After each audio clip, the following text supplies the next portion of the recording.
Hello friends, মাই recharge Ayurveda morning. আজ আমি আপনাদের সামনে দুটি সাবানের একটা ডিফারেন্স দেখাবো।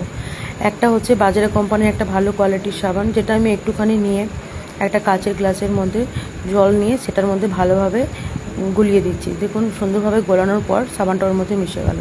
আর একটা রয়েছে আমাদের মাই রিচার্জ আয়ুর্বেদা কোম্পানির টার্মারিক সোপ, যেটা হচ্ছে হলুদ দিয়ে তৈরি হলুদের সাবান, যেটা আমাদের স্কিনকে গ্লো করে এবং স্কিনকে পরিষ্কার করতে সাহায্য করে।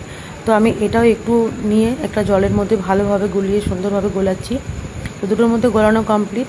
এবার আমি দিচ্ছি একটা বিরাটাইন। বিরাটাইন হচ্ছে একটা উপকারী জীবাণু, যে জীবাণু জল তৈরি করার জন্য আমি দুটোর মধ্যে একটু করে মেশালাম।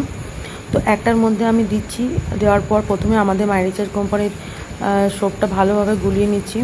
দেখুন গোলানোর পর এটা কিন্তু একটু একটু করে জলটাকে পরিষ্কার করছে, মানে যে জীবাণুটা আমরা মিশিয়েছিলাম সেই জীবাণুটাকে পরিষ্কার করে দিল। তো দেখুন জলটা কি সুন্দর পরিষ্কার হয়ে গেল।